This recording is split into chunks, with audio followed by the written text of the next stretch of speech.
Is this all there is to life? Answers from Ecclesiastes, author Ray C. Stedman, 1999. Continuation. Wine, he adds, is no help either. It only seems to be so. Every social gathering today almost invariably includes the dispensing of liquor first. The first thing the flight attendant says after your plane is airborne, would you like a cocktail? There is a widespread conviction in the world that you cannot get strangers to talk to each other until you loosen them up with liquor. And it seems to work. After wine or cocktails are served, people begin to chat a bit, and the tenseness and quietness is lessened. But not much of any significance is ever said, either on planes or in social gatherings. There is little communication. Usually it's surface conversation. Wine, Solomon says, does not really help. I looked into it, he says, and I found that it, too, was vanity. It left people with a feeling of futility and emptiness. So he moves to another form of pleasure. I undertook the great projects. I built houses for myself and planted vineyards.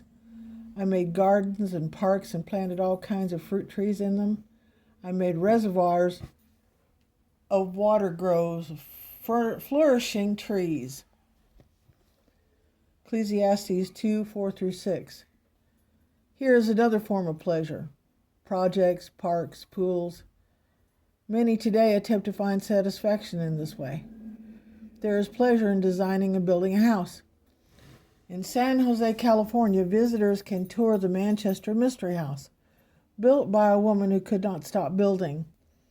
The house is a maze of rooms, doors that open to blank walls, staircases that go nowhere, anything, just to keep on building. Some wealthy people become known as philanthropists because they endow beautiful public buildings, but they always manage to get their names engraved on a brass plate somewhere in the building. All they are really doing is indulging themselves. It was said of Emperor Nero that he found Rome a city of bricks and left it in a city of marble. However, history tells us that his beautification project was not for the benefit of Rome, but for his own gratification and fame. Solomon too gave himself to this. His own house took 14 years to build. The temple took 7.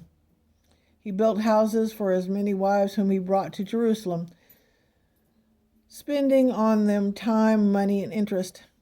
Southwest of Jerusalem, in a place seldom visited by tourists, there exists today a vast depressions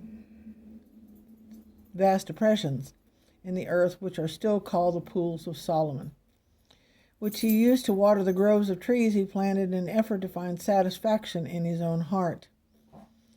Solomon continues to summarize the things which today we would only call a good life. I bought male and female slaves and had other slaves who were born in my house. I also owned more herds and flocks than anyone in Jerusalem before me. I amassed silver and gold for myself, and in the treasure of the kings and provinces I acquired men and women singers, and a harem as well, the delights of the heart of man. How modern that sounds. He had servants to wait on every whim. The rich always want somebody else to do all the hard work for them. In this case, they were slaves who could not go on strike if they did not like their circumstances. Solomon had ranches to provide diversion and to make a profit through herds and flocks. Many wealthy people today invest their money in cattle and horse ranches. Bank accounts also give a sense of security. Solomon says he gathered silver and gold in the treasures of kings and provinces and brought it all to Jerusalem. He had all the money he needed for his many projects. Then he had musicians brought in, men and women, singers and bands. They were sounds that rivaled the best we have today. Doubtless, the Jerusalem Pop Orchestra played concerts under the stars. This is all very up to date. We think we have invented the style of living, but here it is in the ancient book of Solomon. Finally, we had playmates, girls with bunny tails running around the palace, concubines, Solomon called them, the delights of a man's heart. All the joys of untrampled sexuality were available at all times. The playboy mentality is not a 21st century invention. King Solomon tried all of this, and what did he find? Here is his honest conclusions. I became greater by far than anyone in Jerusalem before me. In all this my wisdom stayed with me. I denied myself nothing my eyes desired. I refused my heart no pleasure. My heart took delight in all my work, and this was the reward for all my labor.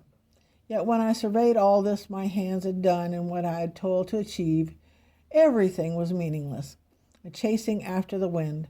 Nothing was gained under the sun. That is very honest reporting. Solomon says he achieved some positive things. First, he gained a degree of notoriety. He became great, surpassing all who went before him in Jerusalem. Many think that fame will satisfy the emptiness of the heart. And Solomon found fame. He adds, though, that he kept his objectivity. My wisdom stayed with me, he says. In other words, I was able to assess the value of things as I went along. I did not lose myself in this wild search for pleasure. I was able to look at myself and evaluate as I went along. But I tried everything, and I did not miss or set aside anything. He belonged to the jet set of that day. I enjoyed it for a while, he says. My heart took delight in all my work. But that was all the reward he got for his labor. Momentary enjoyment. Each time I repeated it, he enjoyed it a little less. My conclusion, Solomon suggests, is that it's just not worth it. Like a candle, it all burned away, leaving him jaded and disappointed. Nothing could excite him after that. He concludes that it was all meaningless and chasing after the wind. He was burnt out.